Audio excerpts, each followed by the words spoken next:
kita berbicara tentang kebangkitan Yesus, di sini mungkinkah hari ini kita berpikir bahwa bagaimana ketika Yesus lahir, ketika Yesus mati, dia tidak bangkit-bangkit. Bagaimana kehidupan kita hari ini?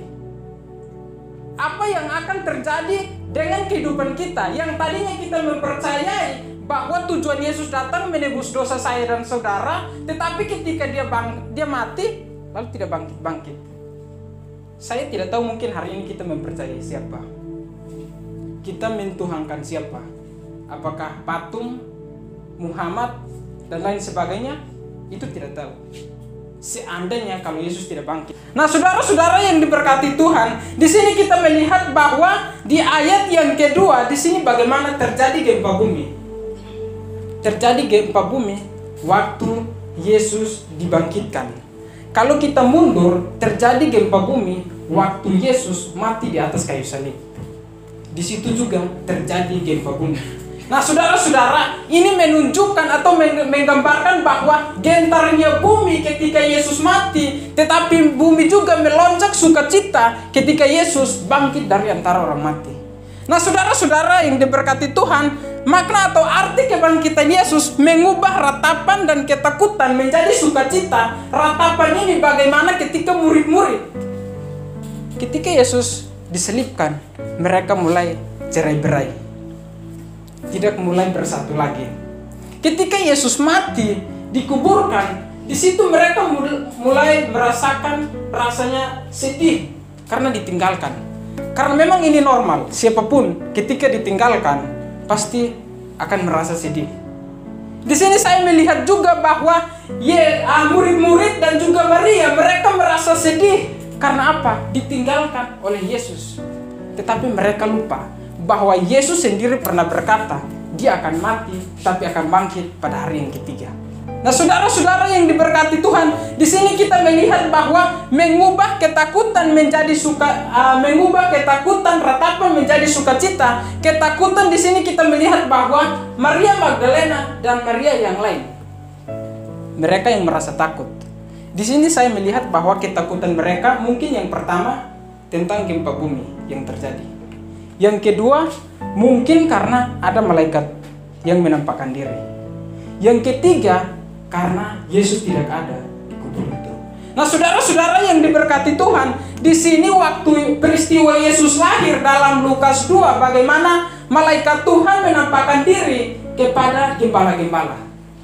Kebangkitan Yesus pun ada malaikat Tuhan yang memberitahukan kepada penjaga-penjaga dan juga Maria. Jadi saudara-saudara yang diberkati Tuhan, di sini kita melihat bahwa untuk memberitakan Injil kebenaran firman Tuhan, Yesus tidak butuh manusia. Waktu dia lahir, malaikat menyampaikan. Waktu kebangkitan, malaikat secara langsung menyampaikan bahwa dia tidak ada di kubur. Jadi saudara-saudara, di sini kita melihat bahwa pelayanan adalah suatu kehormatan. Tuhan tidak membutuhkan manusia, tetapi dia justru memakai manusia untuk menyampaikan kebenaran firman Tuhan. Pertanyaannya, apakah hari-hari ini kita menganggap pelayanan sebagai suatu beban? Kalau sebagai suatu beban, Tuhan punya malaikat untuk menyampaikan kebenaran firman Tuhan. Nah, saudara-saudara yang diberkati Tuhan, di sini kita melihat bahwa peristiwa ratapan dan duka cita yang dialami oleh murid-murid dan juga Maria Magdalena, Yesus mengubah dengan sukacita karena apa? Dengan adanya kebangkitan Yesus Kristus. Di sini hal yang kedua, makna atau arti dari kebangkitan Yesus. Di sini saya melihat bahwa sukacita untuk memberitakan Injil kebenaran firman Tuhan. Karena logikanya begini teman-teman.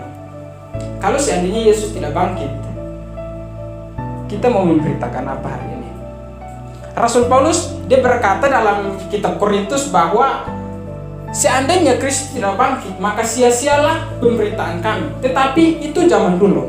Seandainya di zaman Yesus dan Yesus sampai tidak bangkit, Rasul Paulus memberitakan tentang itu.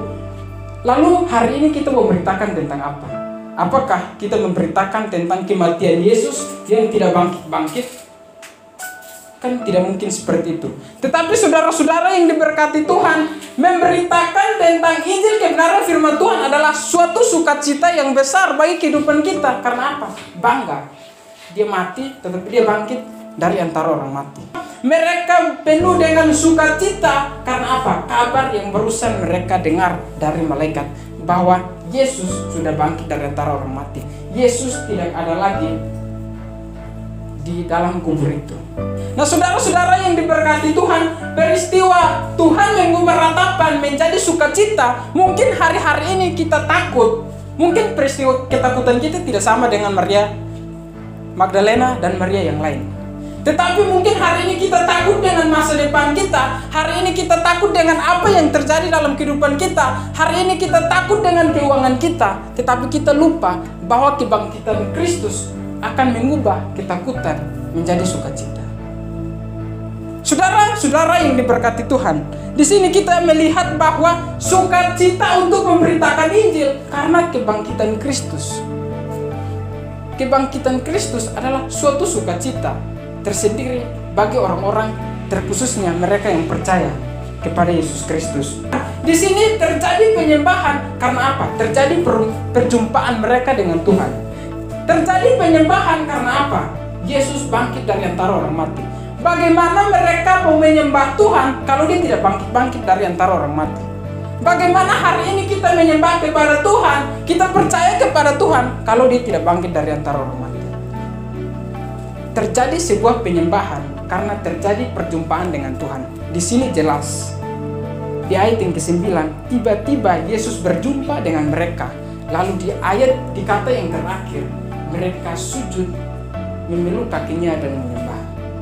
Setiap keadaan yang kita alami, yang kita hadapi, Yesus sudah mendahului untuk mempersiapkan jalan keluar bagi kita. Masa depan kita, Yesus sudah mendahului mempersiapkannya bagi kita. Ingat, dia sudah bangkit. Dia bangkit, dia mendahului untuk mempersiapkan setiap apa yang menjadi kebutuhan kita. Tetapi jangan sampai kita menganggap pelayanan sebagai sesuatu beban. Tapi marilah kita menganggap pelayanan sebagai suatu kehormatan Tuhan bagi kehidupan kita. Amin. Untuk kebenaran firman Tuhan, mari kita berdoa.